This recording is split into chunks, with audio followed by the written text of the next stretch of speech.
கெட்டியா பிடிச்சிக்கோ. நான் என் மடியில் இருக்கிற 5000 உனக்கு தந்துடுறேன்னா மேலே தொங்குறவனுக்கு இன்னமும் சந்தோஷம். இவனும் பணம் தர்றேங்கிறான் அப்படின்னா இன்னைக்கு நமக்கு மொத்த பண வரவு எவ்வளவு அப்படின்னு ஒவ்வொன்றா கூட்டி பார்க்க ஆரம்பிச்சான். மனக்கணக்கு சரியா வரல. அதனால அப்படியே விரல விட்டு எண்ண ஆரம்பிச்சான். அவ்வளவுதான், மட்டையை விட்டுட்டு கை நழுவி வந்துட்டுது. 3 பேரும் பொத்துன்னு ஆத்துல விழுந்தாங்க. படாத பாடுபட்டு தட்டு தடுமாறி கரைக்கு வந்து சேர்ந்தாங்க. 3 பேர் மடியில் இருந்த பணமும் ஆத்தோட போட்டுது. பேராசை பெருநஷ்டம் அப்படின்னு ஒரு பழமொழி இருக்குல்ல, அதை விளக்கறதுக்காக சொல்லப்பட்ட கதை இது. அவர் ஒரு பெரிய குடும்பத்துல பிறந்தவர். இருக்கிற சொத்துக்கள் எல்லாத்தையும் வாரி வழங்கி விட்டு காட்டுக்கு புறப்பட்டார் தவம் செய்யறதுக்காக. இருந்தது பூராவும் கொடுத்துட்டார். இனிமே எதுவுமே இல்லை கொடுக்கறதுக்கு. அப்போ கடைசியா ஒருத்தன் வந்து கையை நீட்டினானா, ஐயா ஏதாவது கொடுங்கன்னு இருக்கான். அவர் பார்த்தார், கட்டியிருக்கிற வேட்டியை தவிர வேற எதுவுமே இல்லை. 8 முழம் பட்டு வேட்டி ஜரிகை கரையோடு இருக்குது. கடைசியாக அதை தான் எடுத்துக்கிட்டு அவர் புறப்பட்டுருக்கார். அவர் பார்த்தார், எதிரில் அவன் பரிதாபமாக நின்றுட்டு இருக்கிறான். அந்த 8 முழ வேட்டியை 2ஆ கிழிச்சார். 4 முழத்தை அவங்ககிட்ட கொடுத்தாரு. மீதி 4 முழத்தை தன்னோட இடுப்புல கட்டிட்டு அவர் காட்டுக்கு போயிட்டார். இவன் என்ன பண்ணான் தெரியுமா? கையில் கிடைச்ச 4 முழத்தை எடுத்துக்கிட்டு கடை வீதிக்கு போனான். பழைய பட்டு வேட்டி ஜருகை இதையெல்லாம் விலைக்கு வாங்குற வணிகர் ஒருத்தர் இருக்கார். அவர்கிட்ட போனான். இதை விலைக்கு எடுத்துக்கிறீங்களா அப்படின்னு கேட்டிருக்கான். அவர் வாங்கி பார்த்துருக்கார். ஆஹா, இது ரொம்ப அருமையான வேட்டி, விலை உயர்ந்த ஜருகை, இது ஏது உனக்கு அப்படின்னு கேட்டாரான். அவன் நடந்தது சொல்லியிருக்கான். அப்படின்னா ஒன்று செய்ய, இந்த வேட்டியோட இன்னொரு பாதியையும் மெதுவாக வாங்கிட்டு வந்துரு, உனக்கு நிறைய பணம் தர்றேன் அப்படின்னாரான் அந்த வணிகர். இவன் கொஞ்சம் யோசனை பண்ணி பார்த்தான். கொஞ்சம் இருங்கத்தை வந்துடுறேன் அப்படின்னு சொல்லிவிட்டு நேராக காட்டுக்கு போனான். அவர் எங்கே இருக்காருன்னு தேடி கண்டுபிடிச்சான். அவர் ஒரு இடத்துல தவக்கோலத்தில் இருக்கிறார். கட்டியிருந்த இடவேட்டியும் அவர் அறியாமல் நழுவி கீழே விழுந்து கிடக்குது. இவனுக்கு ரொம்ப வசதியாக போச்சு. அவரை கேட்க வேண்டிய அவசியமே இல்லை. மெதுவாக சத்தம் போடாமல் அடி மேலே அடி வச்சு நெருங்கினான். அவர் கண்ணை மூடிக்கிட்டு அவர் பாட்டு நின்றுட்டு இருக்கிறார். இவன் மெதுவாக போய் கீழே கிடந்த அந்த துணியை எடுத்துக்கிட்டு சத்தம் போடாமல் திரும்பி நடந்தான். ஒரு 2-3 அடி எடுத்து வச்சிருப்பான். அப்படி ஓட ஆரம்பிக்கிற சமயத்தில் அவன் காலில் கீழே கிடந்த முள்ளு ஒன்று நறுக்குன்னு தச்சு விட்டுது. வலி தாங்க முடியாமல் அம்மான்னு கத்திருக்கான். இந்த சத்தத்தினால கண்ணை மூடி நின்றுகிட்டு இருந்த அவரோட தவம் கலைஞ்சது. மெல்ல கண்ணை திறந்து பார்க்குறார். தன் இடையில இருந்த வேட்டி அவன் கையில் இருக்கு. இப்போ அவர் நினைக்கிறார். என்ன நினைக்கிறாருன்னா, இந்த வேட்டி மீது நான் வைத்த ஆசை அல்லவா அவனை திருடனாக ஆக்கி விட்டது அப்படின்னு நினைச்சாராம். இந்த வேட்டி மேல நாம வச்ச ஆசை அவனை திருடும்படி ஆக்கி விட்டதே அப்படின்னு நினைச்சாராம். இது எப்பேற்பட்ட மனநிலை அப்படிங்கிறத கொஞ்சம் யோசனை பண்ணி பாருங்க. தான் ஒரு பொருள் மேல வச்ச பற்று இன்னொரு மனிதன் திருடனாக ஆகிறதுக்கு காரணம் ஆயிட்டுதேன்னு நினைக்கிறார். அப்படி நினைச்ச அந்த பெரியவர் யார் தெரியுமா? அவர் தான் மகாவீரர். இழந்துட்டேங்கிறியே, நீ என்னத்தை கொண்டுட்டு வந்த எங்க இழந்துடுறதுக்கு? நீ என்னத்தை உண்டாக்குன இது அழிஞ்சுட்டுதுன்னு சொல்றதுக்கு? இதுதான் அவருடைய சிந்தனை. இன்றைக்கு நம்ம சிந்தனையெல்லாம் வேற மாதிரி இருக்குது. இந்த உலகத்துல தான் மட்டும் வாழ்ந்தா போதும் அப்படின்னு நினைக்கிறவங்க உண்டு. தானும் வாழணும், அடுத்தவங்களும் வாழணும் அப்படின்னு நினைக்கிறவங்களும் உண்டு. முதல்ல சொன்ன வகையை சேர்ந்த மனிதர்கள் எப்படி தெரியுமா? எப்படியாவது தான் மட்டும் வாழ்ந்தால் போதுங்கிற நினைப்பு தான் எப்பவும் அவங்களுக்கு இருக்கும். தங்களுடைய வளர்ச்சிக்கு எது தடையா இருந்தாலும் சரி, யார் தடையா இருந்தாலும் சரி, அதை அழிச்சுட்டு தான் மறுவேலை பார்ப்பாங்க. அவங்க எல்லாம் பாவ காரியங்களுக்கு தயங்குறதே இல்லை. அப்படிப்பட்ட வாழ்க்கை அவங்களுக்கே இடைஞ்சல அமைஞ்சு விடுறது உண்டு. அதை விளக்கறதுக்கு ஒரு கதையும் உண்டு. ஒரு ஊர்ல அப்படிப்பட்ட ஆள் ஒருத்தன் இருந்திருக்கான். நிறைய பாவங்களை செஞ்சவன். அதன் காரணமா நரகப்படுகொழியில விழுந்துட்டான். நரகப்படுகொழிங்கிறது ஒரு பெரிய கிணறு மாதிரி. ஏற்கனவே பாவம் செஞ்சவங்க நிறைய பேர் அதுல விழுந்து கிடக்குறாங்க. உள்ள ஏகப்பட்ட சத்தம், எல்லாம் அந்த பாவாத்மாக்கள் போடுற சத்தம். இப்போ விழுந்தானே, இவனும் சத்தம் போட்டான். இவன் போடுற சத்தம் கொஞ்சம் அதிகமா கேட்டுது, விழுந்தது. இந்த கிணத்துக்கு பக்கத்துல புத்தர் உட்கார்ந்துருக்கிறார். அவர் காதுல இவன் போடுற சத்தம் விழுந்தது. உடனே அந்த கிணத்தடிக்கு போனார். குனிஞ்சு பார்த்தார். சாமி என்னை காப்பாத்துங்க அப்படின்னு கத்தனா இவன். புத்தர் அவனை கொஞ்சம் கவனிச்சு பார்த்தார். மனித சமுதாயத்துக்கு அவன் என்னென்ன கெடுதல் பண்ணியிருக்கிறாங்கிற விவரம்லாம் அவர் மனக்கண்ணில் தெரிஞ்சது. அவருக்கு எல்லாம் புரிஞ்சு போச்சு. இருந்தாலும் அவனை காப்பாத்துறதுக்கு ஏதாவது வழி உண்டா அப்படின்னு யோசிச்சார். அவன் தன்னுடைய வாழ்நாளில் ஏதாவது நல்லது செஞ்சிருக்கானா அப்படின்னு பார்த்தார். ஒரே ஒரு சமயம் அவன் தன்னுடைய காலடியில மிதிபட இருந்த சிலந்தியை மிதிக்காமல் தாண்டி போயிருக்கிறான். இந்த ஒரு காரியத்துக்காக அவனை கரையேற்ற முடியுமா அப்படின்னு நினைச்சார். அவ்வளவுதான். உடனே அவர் கையில ஒரு சிலந்தி வந்து உட்காந்துதான். அதுகிட்ட இருந்து நூல் இழை வெளிவர ஆரம்பிச்சது. அந்த நூல் இழை கிணற்று ஆழம் வரைக்கும் அப்படியே நீண்டுகிட்டே போச்சான். புத்தர் பார்த்தார். இந்த நூலை பிடிச்சிக்கிட்டு மேலே ஏறி வா அப்படின்னார். என்னங்க சொல்றீங்க, இந்த சிலந்தி நூல் என்ன தாங்குமான்னு கத்தினான். எல்லாம் தாங்கும், அதை பிடிச்சிக்கிட்டு ஏறி வா அப்படின்னார். சந்தேகத்தோடவே அவன் அந்த நூலிழைய பிடிச்சி இழுத்து பார்த்தான். ரொம்ப வலுவா இருந்தது. அவனுக்கு ஆச்சரியம். அதை பிடிச்சிக்கிட்டே மெதுவா மேலே ஏறி வர ஆரம்பிச்சுட்டான். பாதி தூரம் ஏறி வந்திருப்பான். அப்போ அவன் காலுக்கு கீழே ஏதோ சத்தம். என்னன்னு குனிஞ்சு பார்க்கறான். கீழே கிடந்தவங்க சில பேரும் அந்த நூலை பிடிச்சி மேலே வந்துகிட்டு இருக்கிறாங்க. இவனுக்கு கோவம் வந்துட்டுது. தன்னுடைய இடுப்புல வச்சிருந்த கத்தியை எடுத்து தன்னுடைய காலுக்கு கீழே நூல் இழையை அப்படியே வெட்டி விட்டான். இனிமே நாம மட்டும்தான் மேலே ஏறி வந்துடணும் அப்படின்னு நினைச்சுக்கிட்டான். ஆனா நடந்தது என்ன தெரியுமா? மொத்த நூல் இழையும் அப்படியே அருந்து கீழே விழுந்துட்டுது. அவனும் பொத்துன்னு கீழே விழுந்துட்டான். மறுபடியும் கத்த ஆரம்பிச்சுட்டான். ஏற்கனவே அவன் செஞ்சிருந்த ஒரு சிறு கருணை அந்த நூல் இழைக்கு உறுதியை கொடுத்தது. இப்போ அவன் செஞ்ச பாவம் அந்த நூல் இழைய வலுவிழக்கை செஞ்சுட்டுது. அடுத்தவங்களும் வாழணுங்கிற எண்ணம் அவனுக்கு இருந்திருந்தா இப்போ அவனும் கரையேறி வந்திருப்பான், மற்றவங்களும் சௌக்கியமா வந்து சேர்ந்திருப்பான். அதனால நாமும் வாழணும், அடுத்தவங்களும் வாழணும் அப்படின்னு நினைக்கிறவன் வாழ்க்கையில சீக்கிரம் முன்னுக்கு வந்துருவான். ஒரு பள்ளிக்கூடத்துல ஒரு புதுமையான போட்டி நடந்துதான். அதாவது சோம்பேறித்தனத்துக்கு பரிசு. அதுல 2வது பரிசு யாருக்குன்னு அறிவிச்சாங்க. ஒரு பையன் எழுந்திருச்சு மெதுவா நடந்து போய் பரிசை வாங்கிட்டான். அடுத்தது முதல் பரிசு யாருக்கு அப்படின்னு அறிவிச்சாங்களாம். அவன் கடைசி வரிசையில இருந்து கத்தனானா, ஐயா அதையும் அந்த பையன் மூலமாவே கொடுத்து அனுப்பி வச்சிருங்க, இங்க வந்தது நான் வாங்கிக்கிறேன் அப்படின்னா. என்னுடைய நண்பர் ஒருத்தர், அவருக்கு ஜாதகத்துல நம்பிக்கை உண்டு. அவரே ஜோசியம்லாம் பார்ப்பார். என்ன சார் இந்த காலத்துல இதையெல்லாம் நம்பிக்கிட்டு இருக்கீங்களே அப்படின்னு கேட்டா, உங்களுக்கு ஒன்றும் தெரியாது சார், இந்த உலகத்துல ஒவ்வொருத்தரும் அவங்கவங்க செய்யற நல்லது கெட்டதுக்கு தகுந்த பலனை அனுபவிச்சே தீரணும் பார்.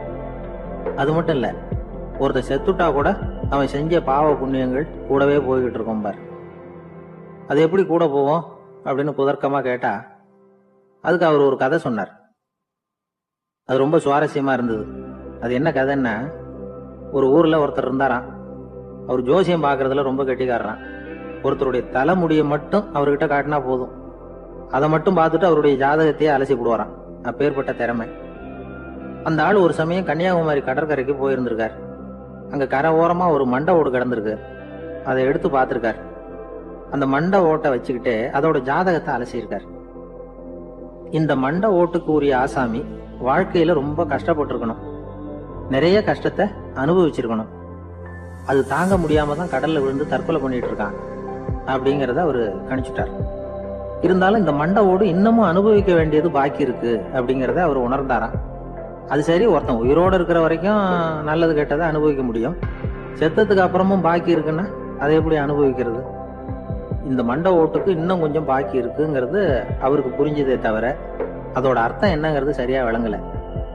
சரி, இதை இன்னும் கொஞ்சம் விவரமா ஆராய்ச்சி பண்ணுவோம் அப்படின்னு நினைச்சுக்கிட்டு அதை தன்னுடைய வீட்டுக்கு எடுத்துட்டு போயிட்டார். அந்த மண்டை ஓட்டை ஒரு பெட்டியில வச்சு பூட்டினார். தன்னுடைய தனி அறையில அதை பத்திரமா வச்சுக்கிட்டார். தினமும் ராத்திரி ஆனதும் தன்னுடைய மனைவியை பார்த்து, நீ போய் பூஜை அறையில தனியா படுத்துக்க அப்படின்னு சொல்லிவிட்டு தினம் ராத்திரி 12 மணிக்கு பெட்டியை திறந்து அவர் பார்ப்பார்.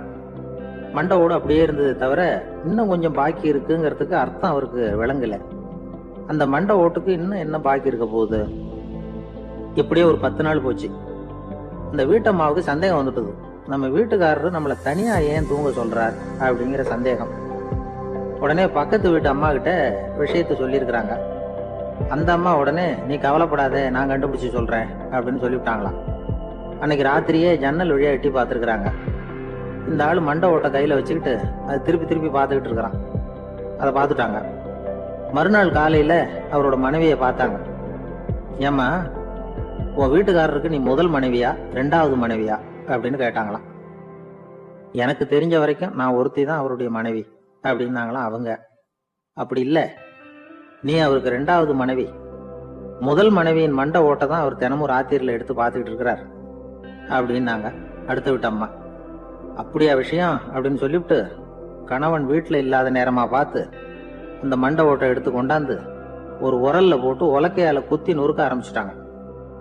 வெளியில போயிருந்த அந்த ஆள் அப்பதான் உள்ள நுழைஞ்சார். மண்டை ஓடு உலக்கை கிட்ட குத்து வாங்கிட்டு இருக்கு. அது அனுபவிக்க வேண்டியது இன்னும் கொஞ்சம் பாக்கி இருக்குங்கிறதுக்கு அர்த்தம் எனக்கு இப்பதான் புரிஞ்சுது அப்படின்னாராம் அவர். இந்த கதையிலேருந்து நாம இன்னொரு நீதியையும் புரிஞ்சுக்கணும். அதாவது நம்ம வீட்டை பத்தி நமக்கு புரியாததெல்லாம் அடுத்த வீட்டுக்காரங்களுக்கு நல்லா புரியும். இந்த காலத்துல ஒருத்தர் ஒரு நீச்சல் குளத்துல நீச்சல் அடிச்சுட்டு இருக்கிறார். காவலுக்கு இருந்தவர் அதை கவனிச்சுட்டார். கரையில இருந்து சத்தம் போட்டாராம், இதோ பாருங்க, இங்க ராத்திரி 8 மணிக்கு மேல நீச்சல் அடிக்கிறது சட்டப்படி குற்றம், அதுக்கு அனுமதி கிடையாது, தெரியாதா உங்களுக்கு அப்படின்னாராம். இதுக்கு அவரு, ஐயோ நான் நீச்சல் அடிக்க வந்தவன் இல்லைங்க, சும்மா சுத்தி பார்க்க வந்தவன், தடுமாறி குளத்துல விழுந்துட்டேன், நீச்சல் தெரியாது, அதனால தத்தளிச்சுக்கிட்டு இருக்கிறேன் அப்படின்னு கத்துனாராம். கரையில இருந்தவர் பார்த்தார், ஓ அப்படின்னா சரி, அதுக்கு ஒன்றும் தடை இல்லை அப்படின்னு சொல்லிவிட்டு அவர் பாட்டு நடந்து போயிட்டார். நம்ம கிட்ட ஒருத்தன் தப்பா நடந்துகிட்டானா உடனே நாம என்ன செய்வோம், கையை ஓங்கிட்டு அவனை அடிக்க போவோம். நாம அவங்கிட்ட அவனை விட ஒருபடி மேலா தப்பா நடந்துக்குவோம். ஆனா பெரியவங்க எல்லாம் அப்படி நடந்துக்கிறது இல்ல. இன்னா செய்தாரை ஒருத்தல் அவர் நாண நன்னயம் செய்து விடல் அப்படின்னு வள்ளுவர் சொல்லியிருக்காரு இல்லையா, அதுக்கு தகுந்த மாதிரி நடந்துக்குவாங்க. பாயசித் விஸ்தாமிங்கிறவர் ஒரு பெரிய ஞானி. அவர் ஒரு நாள் ராத்திரி ரொம்ப நேரம் மசூதியில இருந்துட்டு வீட்டுக்கு திரும்பி வந்துகிட்டு இருக்கிறார். வழியில ஒரு குடிகாரன், அவன் கையில ஒரு இசை கருவி, அதை கண்ணா பின்னான்னு மீட்டிக்கிட்டு வாய்க்கு வந்தபடியே என்னத்தையோ பாட்டுன்னு நினைச்சுக்கிட்டு பாடிக்கிட்டு அவன் பாட்டுக்கு கிடக்குறான் வழியில. அதோட இருந்தாலும் பரவாயில்ல, அந்த பக்கமா வழியில போறவங்க வர்றவங்களை எல்லாம் பார்த்து கண்ணா பின்னான்னு திட்டிக்கிட்டு இருக்கிறான், ரொம்ப வளர்க்குறான். பாயசித் பிஸ்தாமிங்கிற அந்த பெரியவர் அந்த வழியா போறார், அவனை பாக்குறார், அவனுடைய நிலைமைய பார்த்துட்டு பரிதாபப்படுறார். ஏன்பா இது மாதிரி எல்லாம் நடந்துக்கிற, இப்படி நடக்கலாமா அப்படின்னு ஏதோ கொஞ்சம் புத்திமதி சொல்றதுக்கு ஆரம்பிச்சார். அவனுக்கு கோபம் வந்துட்டுது. கையில வச்சிருந்த வாத்திய கருவி அதால ஓங்கி அந்த பெரியவர் தலையில ஒரு அடி கொடுத்தான். ரத்த காயம் ஏற்பட்டு போச்சு. அவன் கையில இருந்த இசை கருவியும் அடிச்ச வேகத்துல 2ஆ உடைஞ்சு போச்சு. அவ்வளவு வேகமா அடிச்சிருக்கான். இவ்வளவு தூரத்துக்கு நடந்து போச்சு இல்ல, அந்த மாபெரும் ஞானி வாயை திறந்து ஒரு வார்த்தை கூட பேசல. பேசாம தலையை பிடிச்சிக்கிட்டு அவர் பாட்டு போயிட்டார். மறுநாள் அந்த பெரியவர் என்ன பண்ணார் தெரியுமா, கொஞ்சம் இனிப்பு பண்டங்கள், கொஞ்சம் பணம், இது 2ஐயும் ஒரு ஆள் மூலமா அனுப்பி வச்சார் அந்த குடிகாரனுக்கு. அவனுக்கு ஒன்றும் புரியல, என்ன விவரம்னு விசாரிச்சான். வந்த ஆளு ஒரு கடுதாசியை நீட்டினான்.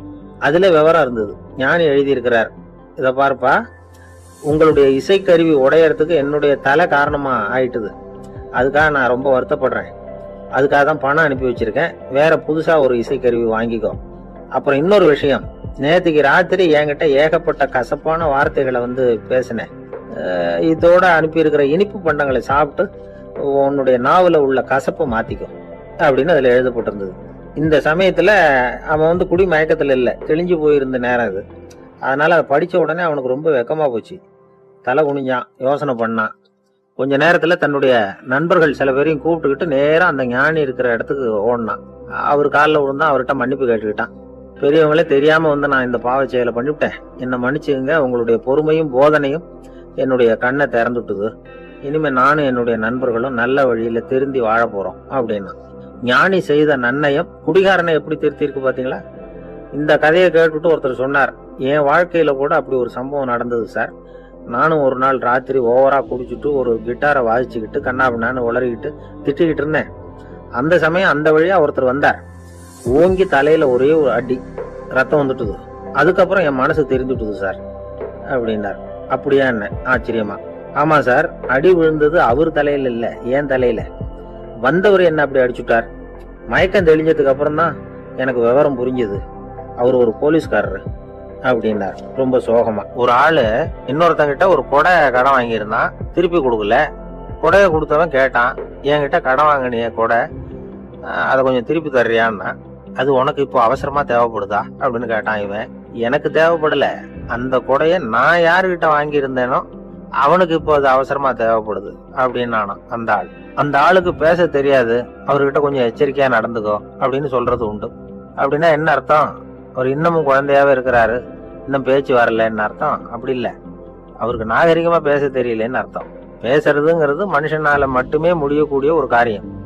அப்படி இருந்தும் அதோட பெருமையை அவன் இன்னமும் சரியா புரிஞ்சுக்கலன்னு தான் சொல்லணும். அதனாலதான் அவன் அளவுக்கு அதிகமா வார்த்தைகளை கொட்டி போடுறான். அதுக்கப்புறம் அதையெல்லாம் திருப்பி அள்ள முடியாம கிடந்து கஷ்டப்படுறான். கொட்டுன வார்த்தை. ஊர்ல ஒரு புகழ்பெற்ற பத்திரிகையாளர் இருந்தார். அவரு ஒரு நாள் திடீர்னு இறந்து போயிட்டார். அதுக்கப்புறம் நேரா சொர்க்கத்துக்கு போனார். சொர்க்கத்தின் வாசல்ல நின்றுட்டு இருந்த ஒருத்தர் அவரை தடுத்தார்.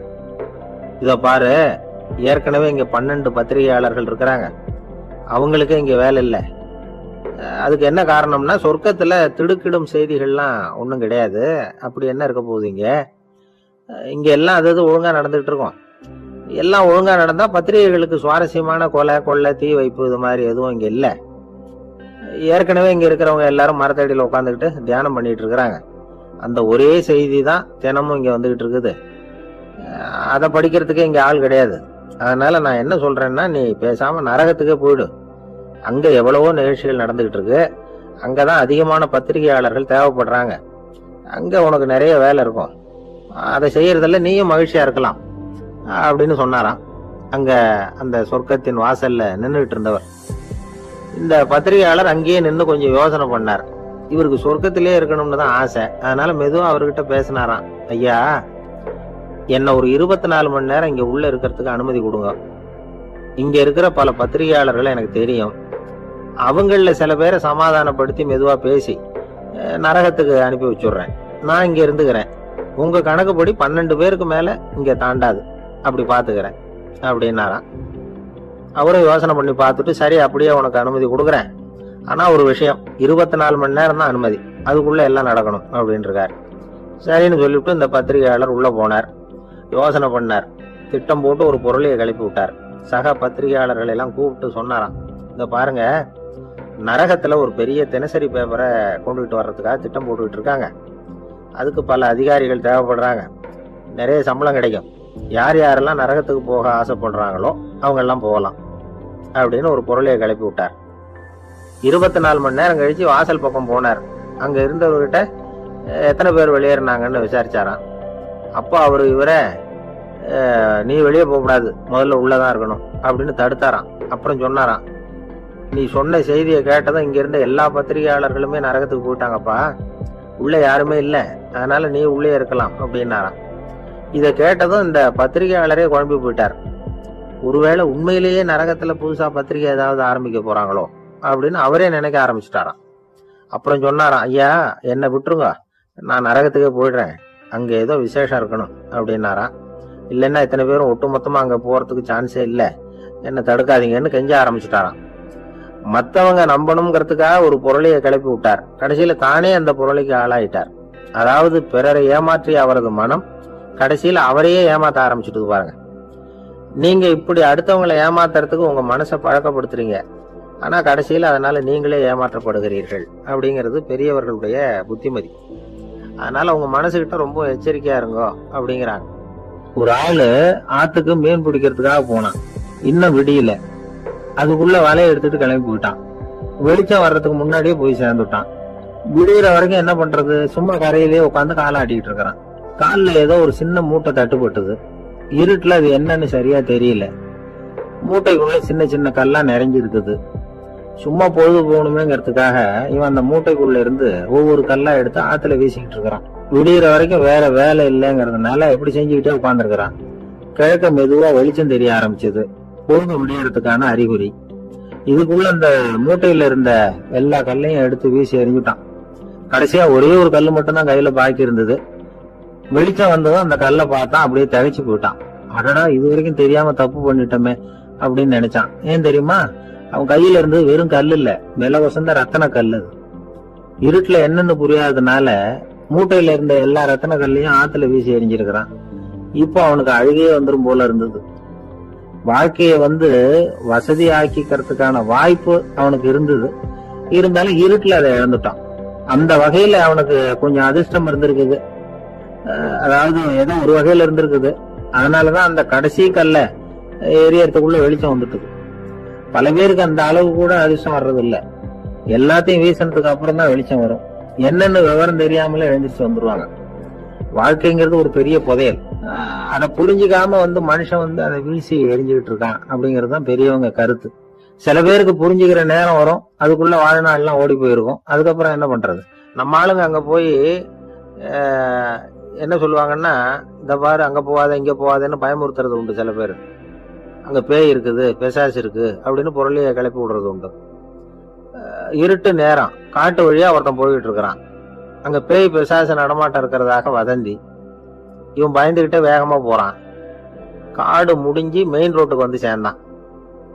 அப்பாடா, ஒரு பஸ் நின்றுட்டு இருக்கு தனியா. இருட்டுல லேசா தெரிஞ்சது. ஓடி போய் ஏறி உள்ள உட்காந்துக்கிட்டான். பயந்துகிட்டே போனவன் அப்புறம் தான் தெரியுது உள்ள யாருமே இல்ல. டிரைவரும் இல்ல, கண்டக்டரும் இல்ல, வேற யாரும் இல்ல. இவனுக்கு பேய் பயம் அதிகமா கூட்டுது. ஏன்னா நடுராத்திரி இந்த நேரம் பார்த்து அந்த பஸ் தானே நகர ஆரம்பிச்சுதான். இவனுக்கு இன்னும் பயம் அதிகமா கூட்டுது. ஏன்னா டிரைவர் சீட்டு காலியா இருக்கு, பஸ் நகருது. இவன் உடம்பு பூரா நடுங்க ஆரம்பிச்சுட்டுது. வீல்னு கத்தலாமான்னு பார்த்தான். அந்த நேரம் பார்த்து அவன் தோல்ல ஒரு கை விழுந்துதான். திடுக்கிட்டு திரும்பி பார்த்திருக்கிறான். அங்க டிரைவர் நிக்கிறார்.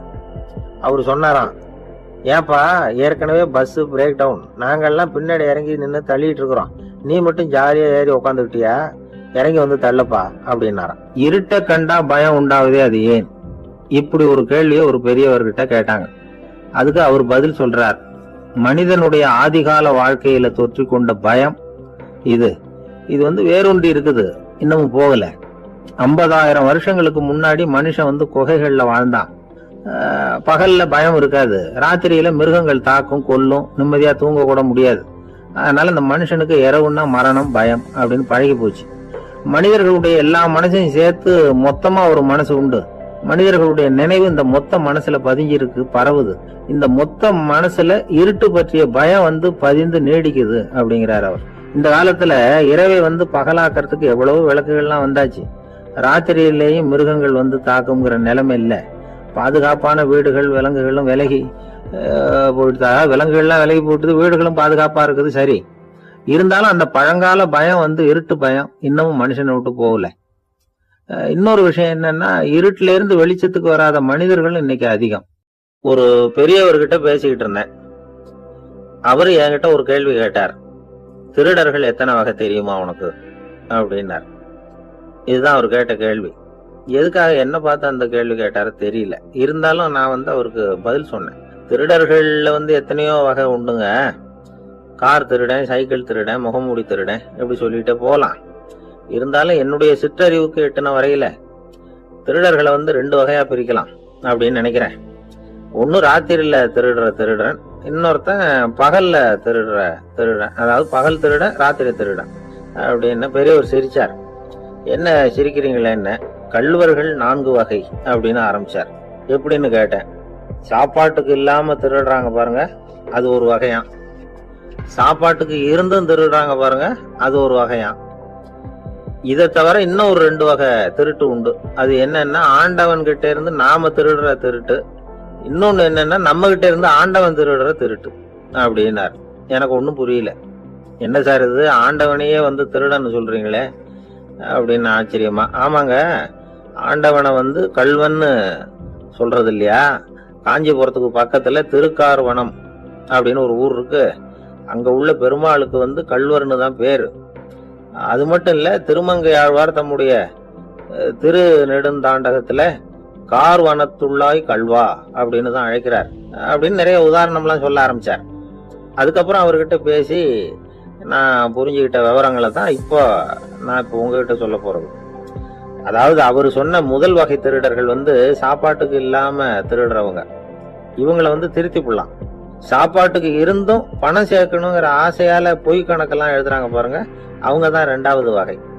3வது வகை திருட்டு தான் மிகப்பெரிய திருட்டு. இறைவனுக்கு சொந்தமானதை நம்முடையதுன்னு நினைக்கிற திருட்டு. எது இறைவனுக்கு சொந்தமானது அப்படின்னா ஆத்மா. பகவானுக்கு சொந்தமான ஆத்மாவை நம்முடையதுன்னு நினைக்கிறது தான் அந்த மாபெரும் திருட்டு. இதுக்கு பேர் தான் ஆத்மாபகாரமா. சரி, இதுக்கு பரிகாரம் என்ன? எல்லாம் இறைவனுடையது, நமக்கு ஒண்ணும் இல்லை அப்படின்னு நினைக்கிறது தான் இதுக்கு பரிகாரம். இதெல்லாம் இருக்கட்டும். 4வது திருட்டு ஒண்ணு சொன்னோம்ல, ஆண்டவன் நம்ம கிட்ட இருந்து திருடுறது. அது எப்படி? ஆண்டவனை கல்வன்னு சொல்றாங்க, அது சரி. அவர் என்னத்தை திருடினார்? இப்போ இன்னொருத்தருக்கு சொந்தமான ஒன்னை எடுத்து வச்சுக்கிறது தான் கள்ளத்தனம். ஆனா ஆண்டவன் எடுத்துக்கிட்டோம்னா இருக்கிறது எல்லாமே அவனுக்கு சொந்தம். அப்படி இருக்கிறப்போ அவரை எப்படி கல்வன்னு சொல்றது? இது என்ன புரியாம இருக்குது அப்படின்னு சொல்லி பார்த்தா அதுக்கும் விளக்கம் சொல்றாங்க அவங்க. அதாவது ஆண்டவனுக்கு உருவமே கிடையாது, அரூபமா இருக்கிறவன், அதாவது உருவம் இல்லாம இருக்கிறவன். அப்படி உள்ள பகவான் நம்மள மாதிரி உருவத்துல இருக்கிறான். நம்மள மாதிரியே கையை காலு மூக்கெல்லாம் இருக்குது ஆண்டவனுக்கு. இந்த உருவம் நம்ம கிட்ட இருந்து திருடுனது தானே. அவன் தன்னுடைய உண்மையான திருமேனியை நமக்கு காட்டாம, அதாவது தரிசனம் கொடுக்காம இருக்கிறது கள்ளத்தனம் தானே. அதனாலதான் இதுவும் ஒரு பெரிய திருட்டு, இருக்கிறதுலயே மிகப்பெரிய திருட்டு அப்படிங்கிறார். என்கிட்ட இருந்த பேசிக்கிட்டு இருந்தாரு, இந்த விஷயம்லாம் சொல்லிட்டு இருந்தாரு அந்த பெரியவர். அதாவது திருட்டை ஆன்மீக நோகத்துல அவர் பாக்குறாரு. நம்ம பார்வையில இதை விட அபூர்வமான திருட்டுலாம் இங்க உண்டு, அபூர்வமான திருடர்களும் உண்டு. ஒரு திருடன் சிறையிலிருந்து விடுதலையாகி வெளியில போனான். கொஞ்ச நாள்ல மறுபடியும் திரும்பி ஜெயிலுக்கு வந்துட்டான். அப்போ சிறை அதிகாரி அவனுக்கு அறிவுரை சொன்னாராம். ஏன்பா இப்படி அடிக்கடி தப்பு பண்ணிவிட்டு ஜெயிலுக்கு வந்துடுறியே, உனக்கு சொந்த பந்தம் எதுவும் இல்லையா? உனக்கு அப்பா அண்ணன் தம்பிகள் அவங்க கூட எல்லாம் சேர்ந்து வாழணுங்கிற ஆசை இல்லையா அப்படின்னு கேட்டிருக்காரு. அவங்களோட சேர்ந்து வாழணுங்கிற ஆசை எனக்கு நிறைய உண்டுங்க சார் அப்படின்னு அவன். அப்புறம் எதுக்கு இப்படி ஜெயிலுக்கு வந்துடுற அப்படின்னாராம் அவரு. அவங்க எல்லாருமே இங்கே தானே சார் இருக்காங்க அப்படின்னு. ஒரு ஊர்ல ஒரு துறவி இருந்தார், புத்த சமய துறவி. அந்த ஊர் மன்னன் அவரை பத்தி கேள்விப்பட்டிருக்கான். ஒரு நாள் புறப்பட்டு போனா, துறவியின் பாதங்களை தொட்டு வணங்கினான். அதுக்கப்புறம் சொன்னான், ஐயா நான் உங்களை அரண்மனைக்கு அழைச்சிட்டு போறதுக்காக வந்திருக்கிறேன், இனிமே நீங்க இங்க எதுக்கு இருக்கணும் அப்படின்னு. அவன் மனசுக்குள்ள என்ன நினைப்புன்னா, இவர் எங்க வர போறாரு, நான் ரொம்ப எளிமையானவன், எனக்கு எதுக்கு அரண்மனை வாசம்னு சொல்லி விடுவார் அப்படின்னு நினைச்சிருக்கான். ஆனா அந்த துறவி என்ன பண்ணாரு தெரியுமா? அப்படியா, சரி போகலாம், வா போய் ஒரு ரதத்தை கொண்டுட்டு வா, அரண்மனைக்கு போகும்பொழுது அதுக்கு தகுந்த மாதிரி ஆடம்பரமா போகணும் அப்படின்னு விட்டாராம். துறவி இப்படி சொன்னதும் அந்த மன்னனுக்கு மனசுக்குள்ள சந்தேகம் வந்துட்டுது. இவர் உண்மையிலேயே துறவி தானா, ஏமாத்து பேர் வழி மாதிரி தெரியுதே அப்படின்னு நினைச்சிருக்கான். இருந்தாலும் இனிமே என்ன பண்றது, சொல்லியாச்சு. ரதத்தை கொண்டுட்டு வந்தான். துறவி ஏறி உட்கார்ந்தார். பக்கத்துல ராஜா, அவரு ரொம்ப உற்சாகமா வரார். இவன் ரொம்ப சோர்ந்து போய் வரான். துறவி மரத்தடியிலேயே வாழ்ந்து பழக்கப்பட்டவர், அரண்மனையில எளிமையா ஒரு இடத்துல உட்காந்துக்குவார் அப்படின்னு நினைச்சான். ஆனா அப்படி இல்ல. அரண்மனைக்கு வந்த உடனே அந்த துறவி அதை கொண்டுட்டு வா இதை கொண்டுட்டு வான்னு சொல்லி உத்தரவு போட ஆரம்பிச்சுட்டார். அரண்மனையில இருந்தா அரசனை மாதிரி இருக்கணும் அப்படிங்கிறார். ராத்திரி பூரா சௌரியமா தூங்கினார். பகல்ல அரண்மனை தோட்டத்துல உலாவ வேண்டியது, நீச்சல் குளத்துல குளிக்க வேண்டியது, இப்படியே பொழுது போக்கிட்டு இருக்கிறார். அந்த அரண்மனையில துறவி மகிழ்ச்சியா இருக்கிறார். மன்னனால அப்படி இருக்க முடியல. அவருக்கு எந்த கவலையும் இல்ல, இவனுக்கு அரசாங்க கவலைகள். துறவி அப்படி இருக்கிறத இவனால தாங்கிக்க முடியல. ஒரு நாள் அவர்கிட்டயே போய், நான் உங்ககிட்ட கொஞ்சம் பேசணும் நானா. துறவி பார்த்தார். நான் இந்த அரண்மனைக்கு வரும்பொழுதே நீ என்னமோ என்கிட்ட கேட்கணும்னு நினைச்ச, ஏன் கால தாமதம்? நீ அனாவசியமா உன்னையே தொந்தரவு பண்ணிட்டு இருக்கிற, நீ கவலையா இருக்கேங்கிறது எனக்கு புரியுது. நான் மரத்தடியில இருந்தப்ப கூட என்னை அடிக்கடி சந்திச்சுக்கிட்டு இருப்ப, ஏதாவது விளக்கம் கேட்கறது உண்டு. இங்க வந்த பிறகு என்னை சந்திக்கிறது கூட அபூர்வமா போயிட்டுது. நீ இப்போ என்ன கேட்க போறேங்கிறது எனக்கு தெரியும், இருந்தாலும் கேள் அப்படின்னாராம். வேற ஒண்ணும் இல்லைங்க, இப்போ உங்களுக்கும் எனக்கு என்ன வித்தியாசம்? 2 பேரும் அரண்மனையில தான் இருக்கிறோம். நீங்க மகிழ்ச்சியா இருக்கிறீங்க, நான் அப்படி இருக்க முடியல. இவ்வளவுக்கும் நீங்க முன்னாடி இருந்தது மாதிரி இல்ல. தினமும் தங்க தேர் கேட்கறீங்க, உயர்தரமான ஆடைகள் அணிகிறீங்க, சுவையான சாப்பாடு. இப்படி இருக்கிறப்போ உங்களுக்கும் எனக்கு என்ன வித்தியாசம்? இதுதான் மன்னனுடைய கேள்வி.